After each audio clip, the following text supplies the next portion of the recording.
Hello everyone. आज हम दो स्मॉल फाइनेंस बैंक के बारे में डिस्कस करेंगे। First is AU small finance bank and second is Equitas small finance bank. दोस्तों, इन दोनों स्टॉक्स को हमारे जो स्मॉल फाइनेंस बैंक को शॉर्टलिस्ट कराने वाले क्राइटेरिया होते हैं उस पर रिव्यू करेंगे एंड फर्दर इनके जो आगे का ग्रोथ आउटलुक है उस पर डिस्कस करेंगे। एंड लास्टली मैं मेरी तरफ से फाइनल रिमार्क्स रेटिंग रखूंगा जो आप लोगों को हेल्प करेगा इन स्टॉक्स को आपके पोर्टफोलियो में शॉर्टलिस्ट या रिजेक्ट करने में। ठीक है दोस्तों, डिस्कशन को स्टार्ट करते हैं। फर्स्ट बैंक है इक्विटास स्मॉल फाइनेंस बैंक। दोस्तों, मेरा जो सबसे मोस्ट इंपॉर्टेंट क्राइटेरिया होता है वो होता है एसेट क्वालिटी। दोस्तों, बात करें एसेट क्वालिटी की तो इक्विटास स्मॉल फाइनेंस बैंक की asset quality quarter on quarter perspective से बिल्कुल स्टेबल है। जो इनका ग्रॉस एनपी क्वार्टर वन के अंदर 2.82% था, वही सेम ग्रॉस एनपी इनका क्वार्टर टू के अंदर आया है 2.82%। मतलब एसेट क्वालिटी के रूप में ये बैंक यहाँ पे हमारे क्राइटेरिया को पास कर जाता है।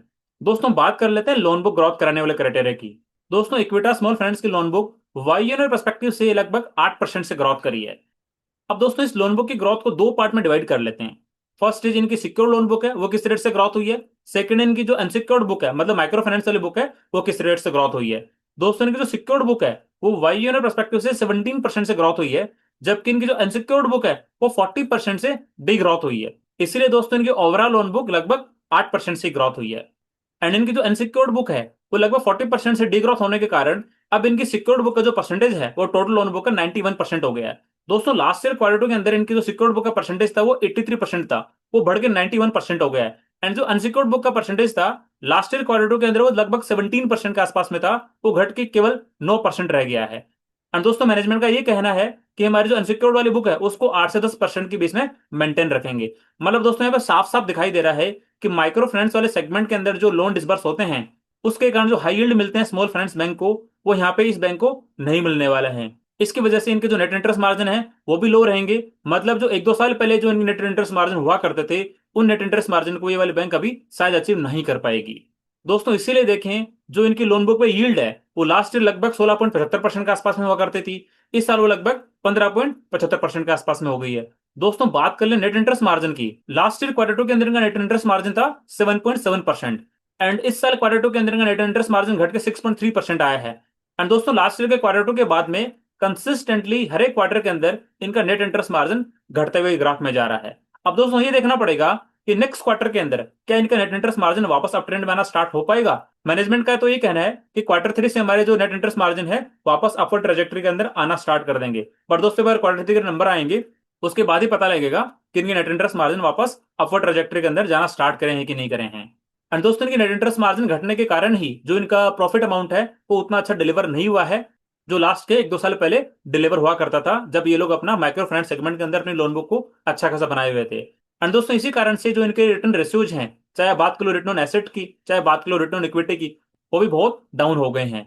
मतलब इनके रिटर्न ऑन एसेट लगभग 0.2% के आसपास में है, रिटर्न ऑन इक्विटी लगभग 1 से 1.5% के आसपास में भी चल रही है।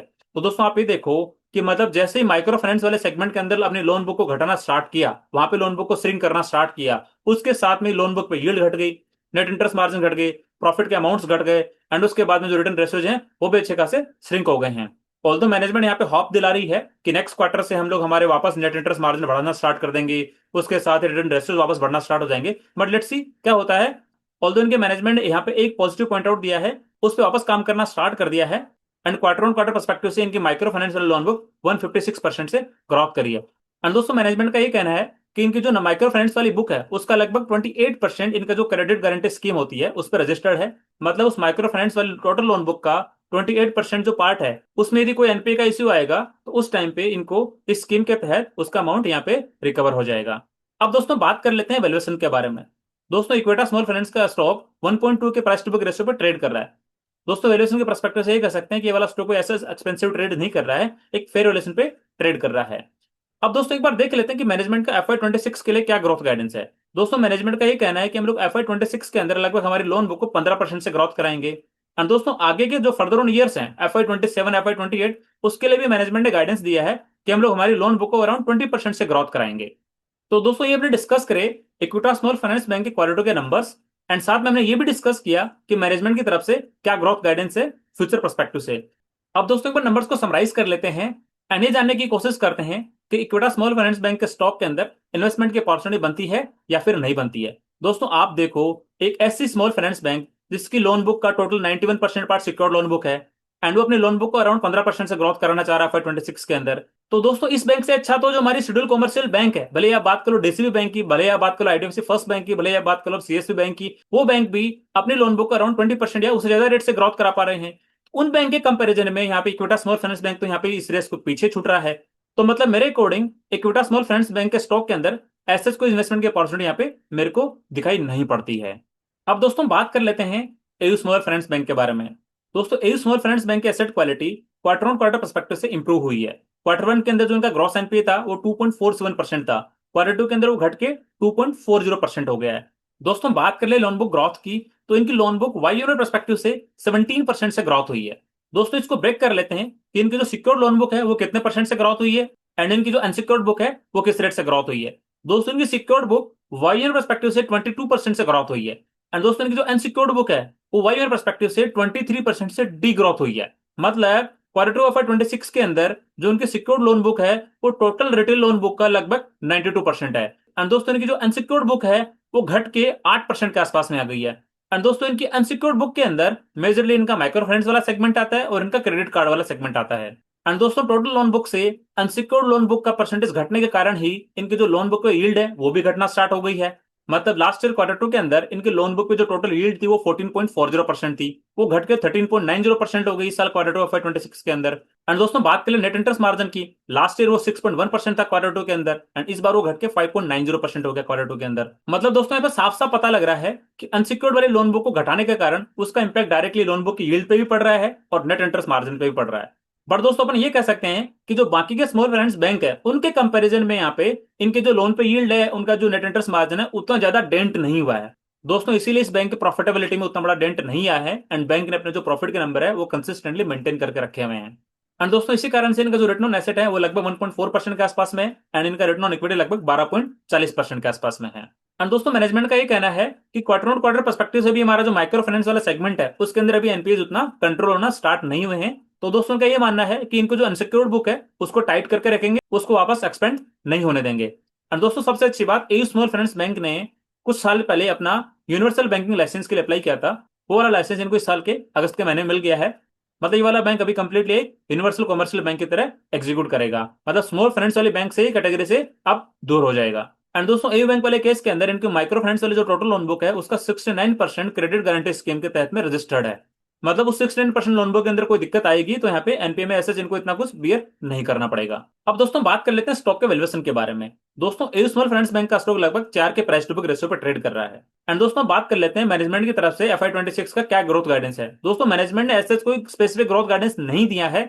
मैनेजमेंट का ये कहना था अप्रैल 2025 वाले कॉन्कॉल के अंदर कि अभी मैक्रो एनवायरमेंट के अंदर काफी अनसर्टेनिटी चल रही है, तो हम लोग ऐसे कोई ग्रोथ गाइडेंस नहीं देंगे, जो एक्चुअल नंबर्स आएंगे हम उसी पे ही बात करेंगे। तो दोस्तों ये हमने डिस्कस करे एयू स्मॉल फाइनेंस बैंक के क्वार्टर टू के नंबर्स। अब दोस्तों एक बार नंबर्स को समराइज कर लेते हैं एंड ये आइडेंटिफाई करते हैं कि एयू स्मॉल फाइनेंस बैंक के स्टॉक के अंदर इन्वेस्टमेंट की अपॉर्चुनिटी बनती है या फिर नहीं बनती है। दोस्तों एयू स्मॉल फाइनेंस बैंक की लोन बुक अराउंड 17% से ग्रोथ हुई है, और जैसे इन्होंने अपनी सिक्योर्ड लोन बुक को लगभग 22% से ग्रोथ किया है, तो दोस्तों मेरा ऐसा मानना है कि फ्यूचर ऑनवर्ड्स इनकी जो टोटल लोन बुक है अराउंड 20% से ग्रोथ करेगी। एंड दोस्तों हमारे बाकी के दो तीन और हमारे यूनिवर्सल बैंक्स हैं like IDFC first bank, DCB bank and CSB bank, उनकी लोन बुक भी अराउंड 20% या उससे ज्यादा रेट से ग्रोथ हो रही है। बट दोस्तों एयू बैंक वाले केस के अंदर वैल्यूएशन का पंगा फंसता है। मतलब एयू बैंक का स्टॉक लगभग 4 के प्राइस टू बुक रेशियो पे ट्रेड कर रहा है, जबकि आईडीएफसी फर्स्ट बैंक का स्टॉक लगभग 1.2 1.3 के प्राइस टू बुक रेशियो पे ट्रेड कर रहा है, डीसीबी बैंक का स्टॉक लगभग 1 के प्राइस टू बुक रेशियो पे ट्रेड कर रहा है, एंड सीएसबी बैंक का स्टॉक लगभग 1.5 के प्राइस टू बुक रेशियो पे ट्रेड कर रहा है। तो दोस्तों एयू बैंक की लोन बुक लगभग आईडीएफसी फर्स्ट बैंक और डीसीबी बैंक की लोन बुक के ग्रोथ के आसपास में ही है, जबकि सीएसबी बैंक की लोन बुक ग्रोथ अराउंड 25 से 30% से ग्रोथ हो रही है। तो दोस्तों फाइनली नंबर्स को देख के एंड पीयर से कंपेयर करने के बाद मैं ये कहना चाहूंगा कि एयू स्मॉल फाइनेंस बैंक के स्टॉक के अंदर कोई इन्वेस्टमेंट की अपॉर्चुनिटी मेरे को यहाँ पे बनती हुई दिखाई नहीं दे रही है। दोस्तों जस्ट मैंने मेरा पर्सपेक्टिव शेयर किया है, ये मेरी तरफ से कोई स्टॉक रिकमेंडेशन नहीं है। आप लोग अपनी खुद की रिसर्च करना, खुद का एनालिसिस करना, उसके बाद में ही डिसाइड करना कि कौन सा स्टॉक के अंदर आपको इन्वेस्टमेंट करना है या फिर नहीं करना है। दोस्तों यदि आपका कोई डिफरेंट ओपिनियन है या फिर क्वेरी है तो कमेंट सेक्शन में जरूर पूछना। एंड दोस्तों यदि ये वीडियो आपको अच्छा लगा तो लाइक जरूर करना, एंड दोस्तों चैनल को सब्सक्राइब करना बिल्कुल मत भूलना, बिकॉज ऐसे ही मैं हाई ग्रोथ करने वाली कंपनीज के स्टॉक्स के क्वार्टरली रिजल्ट का एनालिसिस करके यहाँ पे वीडियो बना के अपलोड करने वाला हूँ, जो आप लोगों को हेल्प करेगा आपके पोर्टफोलियो को रिस्ट्रक्चर करने में। ठीक है दोस्तों, आज के वीडियो में इतना ही, मिलते हैं नेक्स्ट वीडियो में, तब तक के लिए थैंक यू।